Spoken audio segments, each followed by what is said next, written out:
minutes here. And I think it's only fitting that we finish with the Saudi talk because it's kind of connects us back to the very start.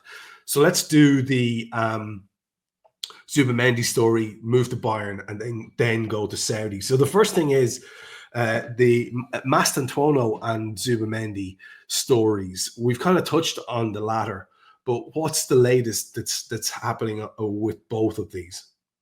Yeah, Mastantuono was just expected, isn't he? That's got to be announced at some point. Real Madrid have won the battle for the wonder kid, and it is intriguing to see how he does because he is a wonder kid. Liverpool had a good look at him as well, but Real Madrid have trumped PSG, so another superstar youngster, South American, through the door at the Bernabeu. And now, as we said, this one, it would just be brilliant that all of a sudden Real Madrid do seem in, as we mentioned many moons ago, for Martin Zubimendi. And to be honest, I actually am getting to the point where if I was any big club, how flaky is Mountain Nonce, as we've said? The amount of clubs he's turned down, like Bayern Munich, Barca before, messed us around, looked like Arsenal. I mean, this would be like the fifth club he's messed around. And I'm not saying he's clearly a talented player. He's a Spanish international and all that. But if he didn't go to Arsenal, I mean, we'll rub it in, don't get me wrong, but Arsenal have already got about 87,000 defensive midfielders anyway, haven't they, a little bit? It's not really what they need, but it would just be funny if Real Madrid did this just to watch the meltdown on AFTV or wherever else it took place. Yeah, absolutely. Absolutely it would. You don't wish anything good for Real Madrid, but at the same time, maybe it's exactly what they deserve too.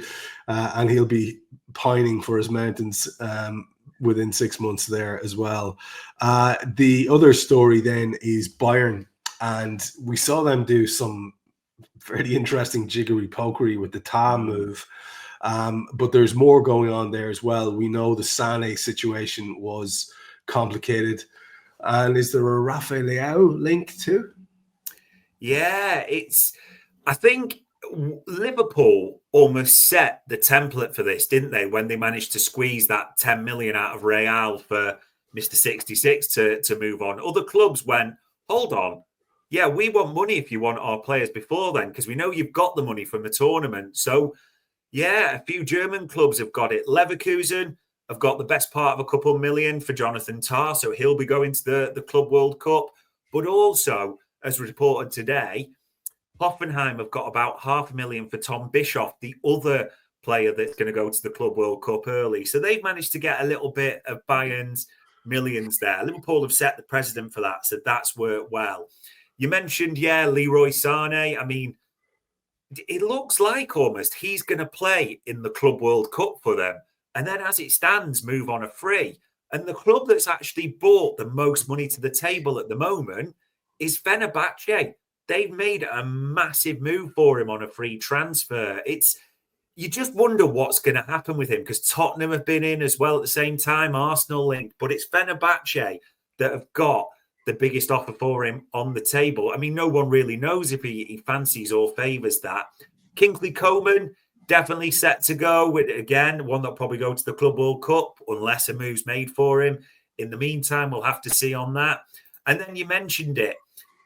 Bayern are clearly looking at a left winger. I mean, Gakpo's been linked, haven't they, on the screen there? They're trying apparently for Nico Williams, the Spanish international at Bilbao, who's just been a key part of their Nations League runner-up.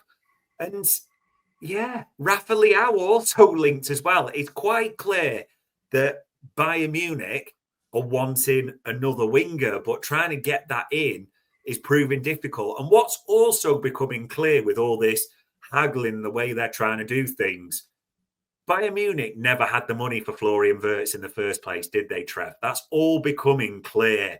And Liverpool, you kind of feel, knew that all along, as did Leverkusen as well. Hence this, haggling to the top price and what they're trying to do. But it is interesting to see how Bayern's business will unfold. There's a lot to do at the Allianz before the summer's out. If the First things happens, whether sooner or later, and Kirk is too. I'm going to come on here and direct everything at Manchester City and Bayern Munich fans and do my Daniel Day-Lewis impression where I say, I drink your milkshake, because that would be just fantastic. I mean, talk about actually just stealing their lunch. It would be tremendous if we get both of those guys that we're linked with over the line, because for all the weird virtue signaling that's going on about City and their sensible business, as you said, completely ignoring the last window and every other freaking window.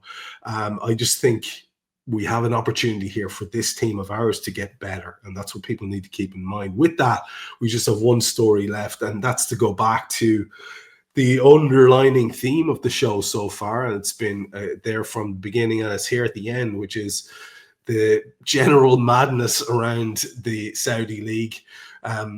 We've already mentioned the Osimhen thing, but you can maybe go into a little bit of detail about that because that was quite interesting.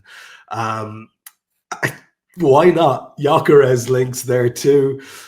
Theo Hernandez, of course, a very highly rated footballer. They're going to be looking at all of those.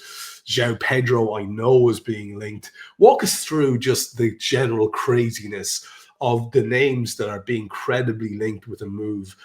And if we're being honest, if it's going to be to one of the World Club Cup clubs, then it's going to have to be very soon. Yeah, it's going to have to be in the next 24 hours, isn't it? And they are fully to the pump now. Simone Inzaghi's in. And I mean, the Osterman thing, and shout out to, he's on the screen there, Bucci-Laba, who had all this info and was well ahead of all the journalists. He's interviewed Osimhen before, clearly the most reliable from his camp. When others were reporting, it's important to say this, others were reporting, Osimhen, here we go, it's done, etc. Bucci-Laba was saying, no, he's not agreed to it. And as it was reported there, had the exclusive on it, 5 offers, Trev. Wow. 5 offers they made to Osimhen. And in fact, as Bucci-Laba said, from where Al Hilal started, they more than doubled the offer to him. That, you know, Osimhen's turned down the best part of £750,000 a week to go there because he wants to stay in Europe. I mean, that's just absolutely insane, isn't it, for negotiation? And they've started looking quickly, haven't they? They've sounded out Gyökeres. Doesn't seem like he's keen at all as well. João Pedro's been sounded out, it's reported. We'll have to see if that bears weight. I mean, Brighton would love to sell João Pedro for that cash, wouldn't they, to Saudi and get that banked. We know how Brighton operate. They would be absolutely ecstatic with that one.